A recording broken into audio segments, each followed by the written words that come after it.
va voir, du coup, on va explorer plutôt le deuxième objectif, hein, qui est... euh, comment tu l'as, comment tu l'as énoncé déjà? Optimiser les chances de concevoir ou oui, Donc trouver vraiment. Ouais.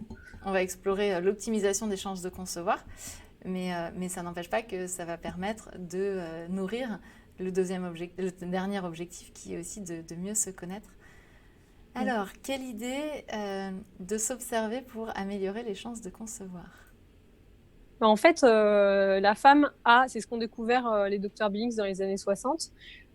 Il a demandé aux femmes de son entourage de noter dans un tableau chaque jour tout ce qui pouvait se rapprocher de la fertilité, tout ce qui pouvait avoir rapport à la fertilité. Et il a pu mettre en évidence qu'en fait, le paramètre commun à toutes les femmes, c'était l'absence ou la présence de ce qu'on appelle le mucus cervical, c'est-à-dire la sécrétion fabriquée par le col de l'utérus de la femme et qui va lui permettre précisément de savoir dans quelle partie de son cycle elle se situe.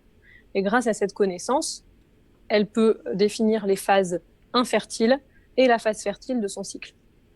Ok, et là quand je t'entends comme ça, je me dis mais on fait comment pour le récupérer le mucus qui se trouve au niveau, tu m'as dit, du col de l'utérus, hein. Donc le col de Exactement. l'utérus, il est au fond du vagin, Alors, c'est ça, hein. petit schéma.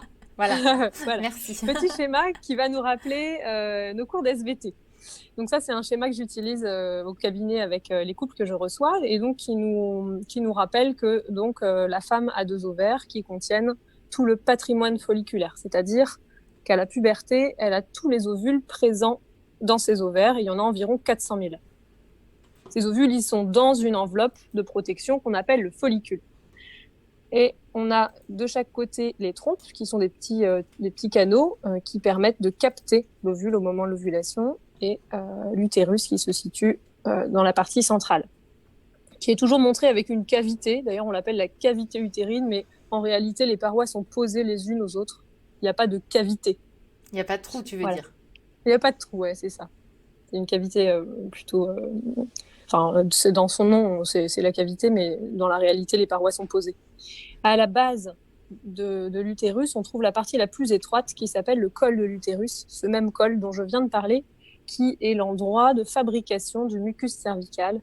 Et donc, tu me demandes où est-ce qu'on peut le trouver. Alors, on Eh peut le oui. trouver à cet endroit-là. Mais cet endroit-là est à l'intérieur. Voilà.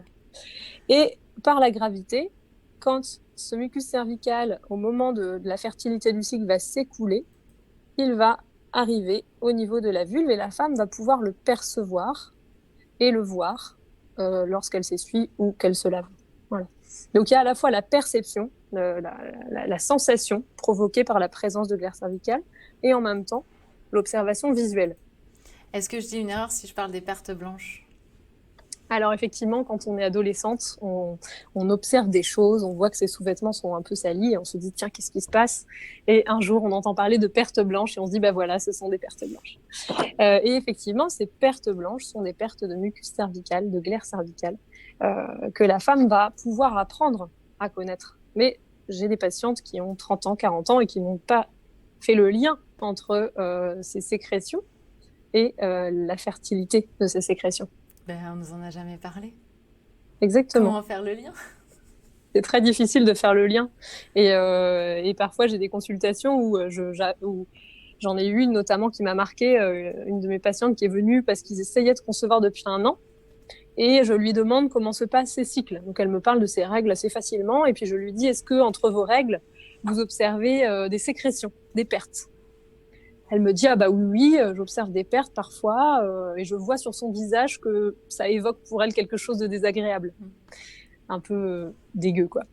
Et je lui dis, bah, quel sens est-ce que vous donnez à ces pertes? Et elle me dit, ah bah, aucun. Et je lui dis, est-ce que pour vous, c'est répugnant? Elle me dit, ah oui, oui, on fait jamais l'amour pendant que j'ai des pertes. Et en fait, quand je lui ai dit que ces pertes étaient justement la preuve de sa fertilité et de sa haute fertilité, j'ai senti qu'elle était à la fois étonnée, qu'il y a quand même eu un petit mouvement de recul, mais elle s'est dit, bah tiens, voilà une piste.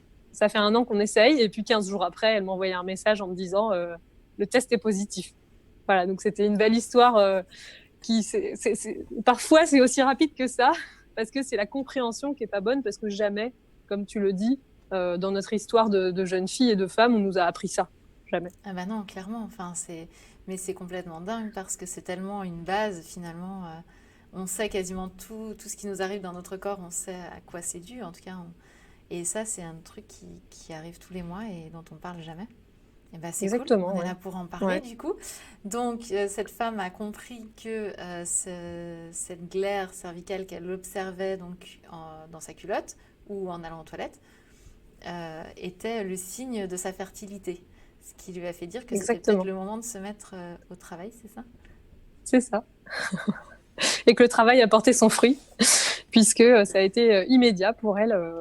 Mais c'est sûr que finalement, si on rentre pas dans ces détails-là, qui sont des détails de physiologie, le couple peut se retrouver dans un parcours d'assistance médicale à la procréation, donc assez lourd, enfin qui peut être vécu comme assez lourd et assez difficile pour le couple, alors qu'il y a des choses vraiment très simples qui peuvent être des jalons qui peuvent être posés de façon simple et qu'on devrait pouvoir recevoir dès les premières règles, en fait, même, ou peut-être même avant les premières règles, pour se dire, bon, bah, tout ça a un sens, c'est normal, et je n'ai pas une infection chaque mois aussi, parce que certaines femmes pensent que ces pertes sont une infection. Moi j'ai cru Voilà. pendant des années que j'avais une maladie qui s'en allait et qui revenait. Voilà. Donc, tout ça est très important pour rassurer aussi la femme dans sa féminité et dans sa fertilité.